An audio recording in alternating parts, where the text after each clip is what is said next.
ప్రకాశం జిల్లాలోని ఒంగోలు కలెక్టరేట్ ఎదుట రజక వృత్తిదారుల సంఘం ధర్నా నిర్వహించారు. రజక వృత్తిదారులకు ఇళ్ల స్థలాలు మంజూరు చేయాలని, లేకుంటే ఆందోళన ఉధృతం చేస్తామని ఆ సంఘ నేతలు హెచ్చరించారు. రజక వృత్తిదారుల సంఘం ఆధ్వర్యంలో ఒంగోలు కలెక్టరేట్ వద్ద సోమవారం ధర్నా చేపట్టారు. ఈ సందర్భంగా నాయకులు టంగుటూరి రాము, రాయిల మాలకొండయ్య మాట్లాడుతూ గ్రామీణ ప్రాంతాల్లో వృత్తులు అంతరించిపోయాయని, దీంతో రజకులు పట్టణాలకు వలస వెళ్లి అపార్ట్మెంట్లలో వాచ్మెన్లుగా పని చేసుకుంటూ అద్దె గదుల్లో జీవనం సాగిస్తున్నారని తెలిపారు.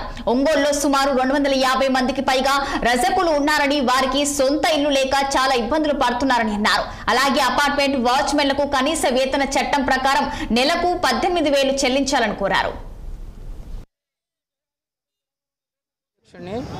ఈరోజు రాష్ట్ర వ్యాప్తంగా అన్ని కలెక్టరేట్ల దగ్గర ధర్నాకు పిలిపించడం జరిగింది. ప్రధానంగా ఎన్నికల ముందు ఈ కూటమి ప్రభుత్వం మేము అధికారంలోకి వస్తే రజకుల సమస్యలు పరిష్కారం చేస్తాం, గతంలో మేము సరిగ్గా వాళ్ళని చూసుకోలేకపోయాము, మేము అధికారంలో రాగానే ఇస్త్రీ షాపులకు అందరికీ 200 యూనిట్లు ఉచితంగా ఇస్తామని చెప్పి హామీ ఇచ్చింది. ఆ హామీ సంవత్సరం దాటిపోయిన ఇప్పటి వరకు అమలు చేయనటువంటి పరిస్థితి ఉంది. ఇప్పటికి కూడా ఆ గ్రామీణ ప్రాంతాల్లో చెరువుల మీద పెత్తందారుల పెత్తనం కొనసాగుతూ ఉంది. 343 జీవో ఉన్నా కూడా ఆ చెరువుల మీద వాళ్ళు ఇంకా పెత్తనం చేస్తున్నారు, దాడులు చేస్తూ ఉన్నారు. కాబట్టి 343 జీవోని వెంటనే అమలు చేసి చెరువుల్ని రజకులు కేటాయించాలని చెప్పి మేము ఈ సందర్భంగా డిమాండ్ చేస్తున్నాం.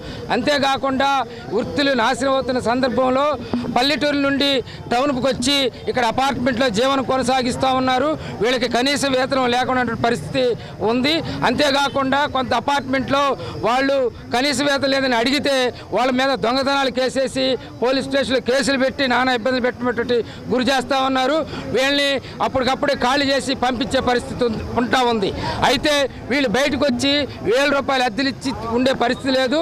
కాబట్టి వీళ్ళకి ఇళ్ల స్థలాలు ఇవ్వమని చెప్పి కూడా మేము అడుగుతా ఉన్నాం. కానీ కూటమి ప్రభుత్వం సంవత్సరం దాటే దాన్ని పట్టించుకున్నటువంటి పరిస్థితి ఉంది. కాబట్టి వెంటనే కూటమి ప్రభుత్వం ఎన్నికల్లో ఏదైతే హామీలు ఇచ్చిందో వాటి హామీలు వెంటనే అమలు చేయాలని చెప్పి ఈ సందర్భంగా మేము